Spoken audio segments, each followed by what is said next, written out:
آگے سنیے، حکیم الامت حضرت تھانوی رحمۃ اللہ علیہ کا ارشاد ہے، جس کو اتباع سنت اور رضا شیخ نصیب ہو تو اس کے اندھیرے بھی اجالے ہیں، اور اگر اتباع سنت تو کرتا ہے مگر شیخ کو ناراض کیے ہوئے، اور شیخ ہوتا ہے اللہ کے لیے ناراض، تو شیخ کو ناراض کرنا ایسا ہی ہے جیسے کوئی باپ کو ناراض کرے۔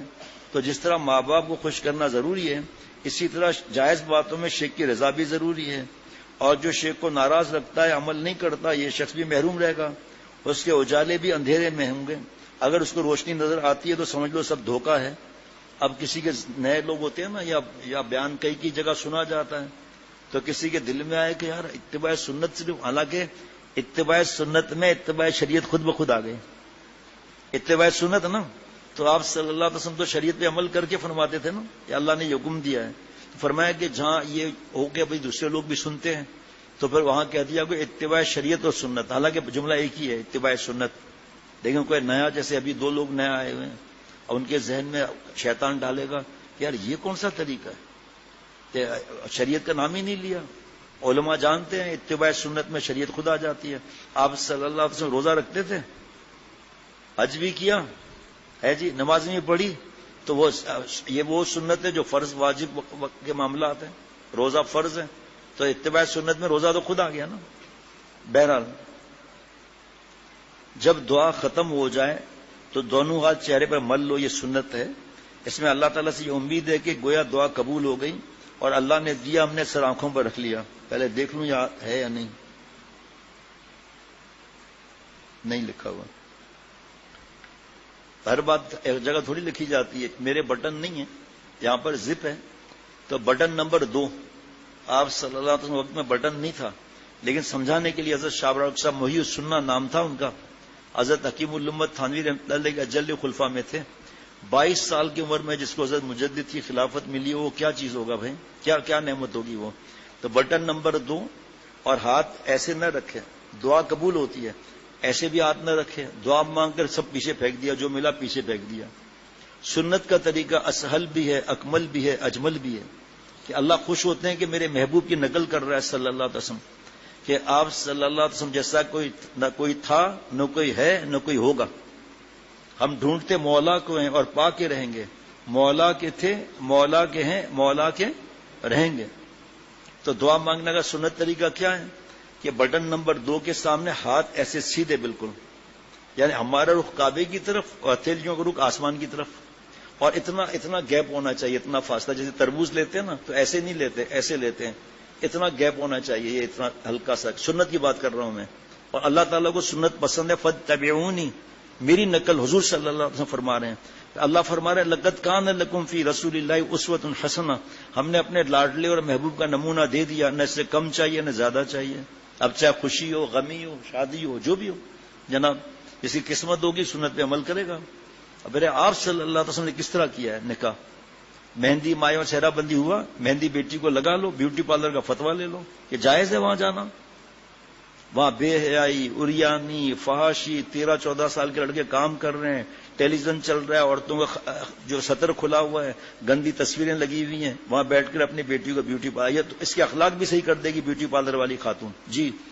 ایسا سجایا بہترین، اور شوہر جب ملنے آئے کہ oh you are monkey and donkey, ارے بندر اور گدھے کدھر سے آ گیا، ارے بیوٹی پارلر اتنا شاندار اور زبان ایسی تیز چل رہی ہے، اور دیکھو خیال رکھنا میری پسند کوئی اور ہے، تمہیں میں محبت نہیں دے سکوں گی، ماں باپ نے زبردستی کی ہے اس لیے لے بھائی۔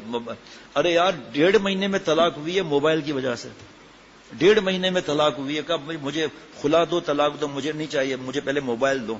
اس کے ماں باپ کو دکھایا کہ آپ کی بیٹی یہ گندی فلمیں، لڑکوں سے تعلقات، تو کہتے ہیں ابھی بچی ہے، تو شادی کیوں کرائی تھی جب بچی ہے تو؟ اچھا جی ہاں، میں بتا رہا تھا، یہ اس طرح ہاتھ سیدھے ہوں، آسمان کی ہتھیلی ہو، اس کے بعد دعا جب ختم کی نا تو ایسے ہاتھ پھیر دیے ایسے۔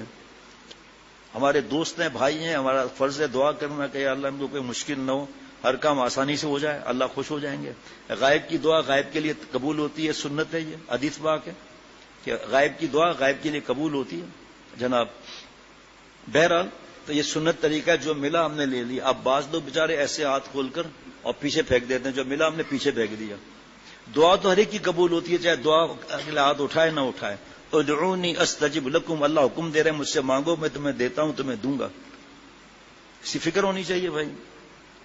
اچھا جی، یہ ادائی بندگی حضور صلی اللہ علیہ وسلم نے سکھائی ہے کہ ہاتھ چہروں پر یوں مل لو کہ گویا دیکھے کہ میرا بندہ میرے فیصلے پر راضی ہے، اور اسے اتنا یقین ہے کہ اس کو سر آنکھوں پر مل رہا ہے. میرے بندے کی دعا کی قبولیت میں ذرا بھی شک نہیں ہے. جب اس کو اتنا یقین ہے تو چلو بندے کو دے ہی دو. کیسا معاملہ ہے؟ چلو بندے کو جب اتنا مجھ پر یقین ہے چلو دے دو بھائی.